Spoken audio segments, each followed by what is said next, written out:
पहले चरण के चुनाव प्रचार के अंतिम चरण में चंद्रपुर बणी आनी लोकसभा क्षेत्र में भारी उलटफेर हो रहा है और भाजपा और कांग्रेस के उम्मीदवार अपने अपने अंतिम दाव खेल रहे हैं। इस क्रम में भाजपा की ओर से महाराष्ट्र के कद्दावर मंत्री सुधीर मुनगंटीवार ने चुनाव की आखिरी पारी में अपना दाव चलाते हुए भाजपा प्रदेश अध्यक्ष बावनकुले और ओबीसी नेता और मंत्री छगन भुजबल को चंद्रपुर बुलाया।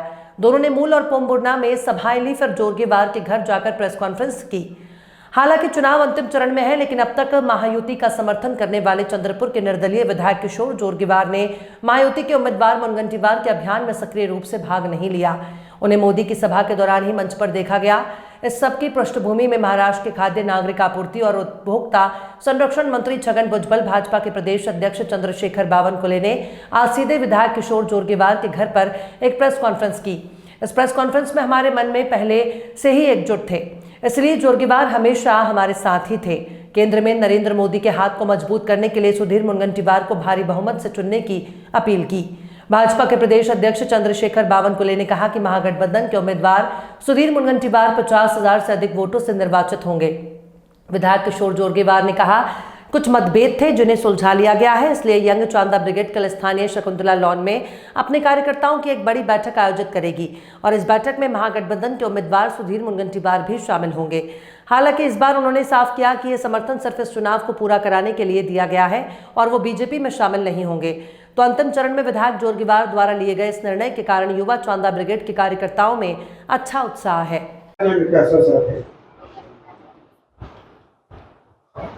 सुधीर मुनगंटीवार यांना आणि अर्थातच देशाच्या विकासासाठी, स्थायी सरकारसाठी, स्थिर सरकारसाठी, मजबूत सरकारसाठी माननीय नरेंद्र मोदी साहेब यांचे हात प्रकट करण्यासाठी आपण मुनगंटीवार साहेब यांना मतदान करावं हे सांगण्यासाठी खास मी माझ्या स्वतःच्या वतीनं, राष्ट्रवादी काँग्रेस पक्षाच्या वतीनं सर्व मतदार बांधवांना नवीन विनंती करण्यासाठी मला असं वाटतं की तुम्ही विचाराल तर साहेबांच्या प्रचारासाठी आपण साहेबांच्या घरी पण आले। जोरगेवार साहेब आपल्या महायुतीमध्ये आमदार आहेत, प्रचारात उघडपणे ते दिसत नाही। त्यांना बोलू तर द्या, त्यांचं खंडन माझं झाल्यानंतर हे मंडळी तुमच्या ताब्यात येणार आहे, त्यावेळेस त्यांना विचार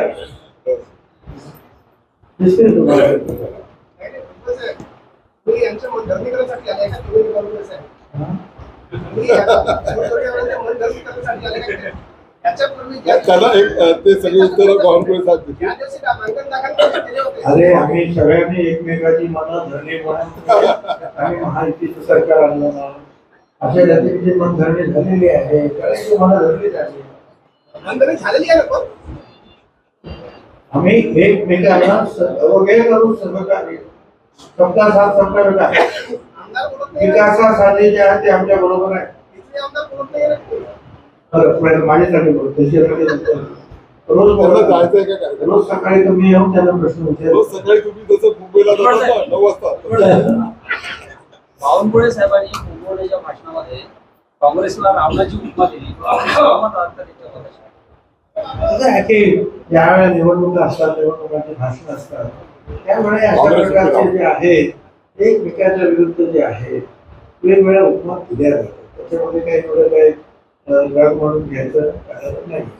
कोण काय म्हणेल, कोण काय म्हणेल, सगळ्या प्रकारचे ज्या उपमा दिल्या जात आहेत तरी अजून नशीब फक्त माणसाच्या अशाच घेतली उपमा आहेत, तर त्याच्यापुढे काय काय उपमा देतात लोक।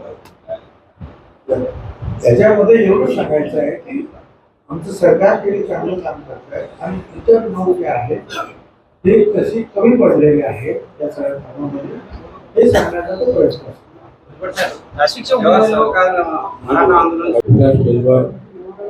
भाषण करत नाहीये, त्या विभागाचे अध्यक्ष आहेत, त्यामुळं पूर्ण बैठका वगैरे त्यांच्या पद्धतीने करतात। आयोगाचे अध्यक्ष असताना ते भाजपच्या अनेक प्रचारात जातात, पण भाषण किती करायची त्यांचं एक युतीपासून आरडी पर्यंत अद्याप कोणत्याही कार्यकर्त्याला समर्थकाला हंसराज भैया पूर्ण वेळ निवडणुकीमध्ये पूर्ण प्रचारामध्ये आजही माझ्यासोबत यापूर्वी सर्व प्रचारामध्ये आहेत. आजही मध्ये पूर्ण प्रचार चालू आहे. आजही ते 2 विधानसभा जाणार आहेत. कोणी याबद्दल गैरसमज करण्याचं कारण नाही. नवनीत राणा म्हणाल्या की मोदींच्या फुग्यावर अवलंबून राहू नका. मी 2019 मध्ये मोदी लाटेतही निवडून आली होती. काय म्हणायचं आहे त्यांना, तुमची प्रतिक्रिया काय? नाही, काहीतरी उपन्यास करण्यात आला आणि त्यांनी बोललेलं विधान हे एडिट करून टाकण्यात आलं. एडिट करून त्यांनी सांगितलं की मोदीजींच्या विकसित भारताच्या संकल्पना साथ देताना ग्रामपंचायत सारखी निवडणुकीला एक मत महत्वाचं आहे. त्या एक मतपेटी नेण्याकरता आपण याकरता काम करा. त्याचा पूर्ण एडिट करून दाखवला. त्याबद्दल तुम्हाला माहिती आहे. चंद्रपूरमध्ये तेली समाजाच्या ज्या पूर्णता फूट पडलेली दिसते आहे. यवतमाळ साहेब इथे भाजपामध्ये आहेत. सूर्यकांत खडके यांनी पाठिंबा जाहीर केला प्रतिभा दानोकर यांना आणि गडचिरोलीचे उमेदवार सुद्धा तेली समाजाचे आहेत. आपण या समाजाच्या अनुषंगाने काही विशेष बैठक तिथे येणार आहात का? कोणताही समाज कधी बांधील नसतो. प्रत्येकाला आपापलं मत व्यक्त करायचा अधिकार आहे. व्यक्ती स्वतंत्र आहे. पूर्ण समाज त्याच्या पाठीशी व त्याच्या पाठीशी. मी काही समाजाची बैठक घ्यायला आलो नाही आहे. पक्षाचा अध्यक्ष आहे. आज भुजबळ साहेब या लोकसभेमध्ये आहेत. मी आहे. त्यामुळं सामाजिक रंग देऊ नये. एखादा समाजाचा एखादा नेता राहू शकतो, पण त्या समाजाची बैठक घ्यायला आले, तो समाजच त्या ठिकाणी जमा करायला आले असं होत नाही. प्रत्येकाला व्यक्ती स्वातंत्र्य आहे. आपापला निर्णय प्रत्येकाला घेण्याचा अधिकार असतो. उद्धव ठाकरे म्हणाले बस हा आकडा देशाचा आकडा आहे. भाजप किल्ली उडवली.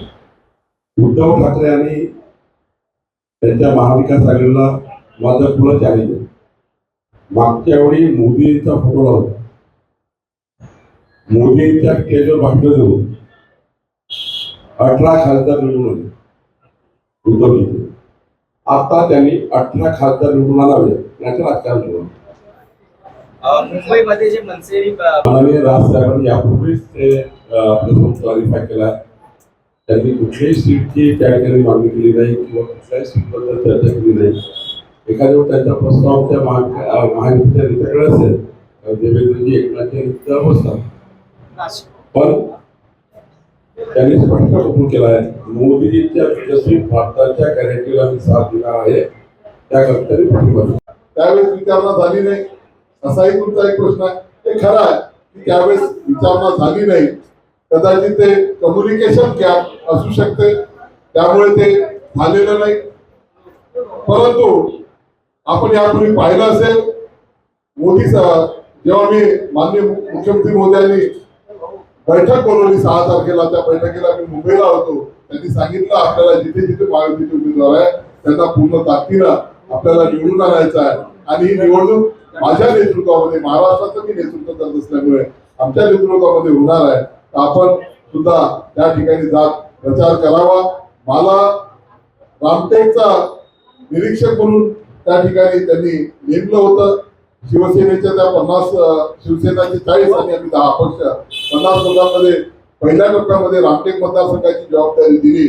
पुढच्या वेगवेगळ्या ठिकाणी दिली जाणार आहे. परंतु मग मी त्यांना सांगितलं की आमचाही पहिल्याच टप्प्यामध्ये चंद्रपूरला आहे, माझं नाव याच्यातून कमी करा. आणि ते त्या ठिकाणी कमी करण्यात आलं. मी माननीय देशाचे प्रधानमंत्री मोदी साहेबांच्या सभेलाही आपण पाहिलं असेल, त्या ठिकाणी होतो. 8 तारखेच्या सभेत झाल्यानंतर 9 तारखेला मी कार्यकर्त्यांची बैठकही घेतली. त्याही ठिकाणी जाहीरपणे पाठिंबा महायुतीचे उमेदवार जे आहेत सुधीरजी मुनगंटीवार यांना त्यावेळेस दिलेला आहे. आणि तो पाठिंबा पूर्ण निवडणुकीपुरता आहे, महायुतीच्या साठी आहे. महायुतीचे उमेदवार जेव्हा जेव्हा जिथे जिथे ज्या ज्या निवडणुकांमध्ये राहतील त्या सर्व उमेदवारांकरता तो माझा पाठिंबा आहे. मोदींची सभा वगळता अन्य कुठल्याही सभेमध्ये तुम्ही दिसले नाही उमेदवाराच्या प्रचारासाठी. उद्या प्रचार संपत आहे. पाठिंबा कसा अगोदरपासूनच आहे, तर तुम्हालाही माहिती. तुम्हाला गुप्त बैठक घेण्याची काय गरज आहे? बैठक गुप्त कसं म्हणताय? उमेदवारांसोबत गुप्त बैठक घेतली. उमेदवारासोबत बैठका होत असतात. उमेदवार दिवसभर प्रचार करून मी 2 निवडणुका लढवल्या, दिवसभर भेटी होत नाही. कुठेतरी जसं सोयीची जागा असते त्या ठिकाणी बोललं जातं. कार्यकर्ते त्यांच्या कार्यकर्त्यांना झालाय. तसं ते मनोमिलन बसण्याचा प्रश्नच नाही. मनोमिलन अगोदरच आहे. आम्ही एकाच गावातले एकाच ठिकाणचे लोक आहेत. एकमेकांच्या सहकार्याने पुढे आलेलो गेलेलो लोक आहेत. त्याच्यामुळे काही मनोमिलन तुमच्या कार्यकर्त्यांनी असा सूर नेला की आमच्या मनामध्ये सध्या असं कोणत्याही कार्यकर्त्यांचं नाहीये.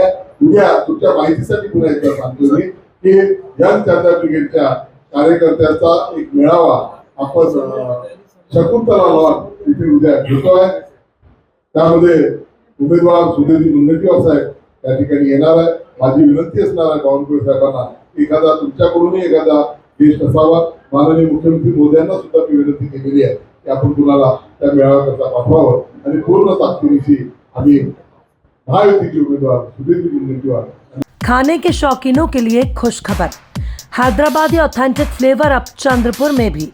जी हाँ, हैदराबाद स्वाद फैमिली रेस्टोरेंट, जहां आप पा सकते हैं हैदराबाद का original taste. Hyderabad dum biryani, veg non veg curry, south Indian नाश्ता, चाइनीज, तंदूरी, कबाब, ईरानी चाय, बादाम मिल्क और भी बहुत लजीजदार खाना।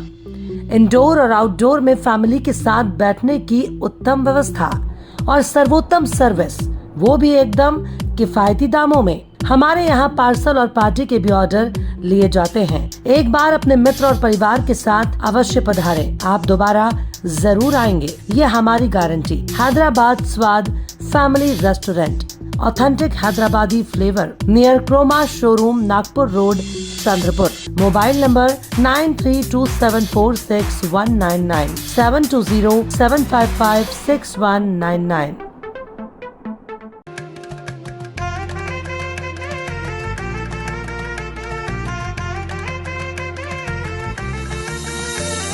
माना पानाचा ना त्या गोत्याचा पसारा लई बाई वाढला, रुसवा नको ग बाई कुणाचा, मोठ्यानी उतारा काढला।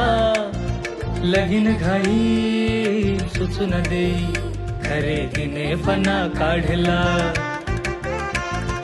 खरेदीला वरसी धीने उत्साह नवा आणला। बांधला बसका बांधला,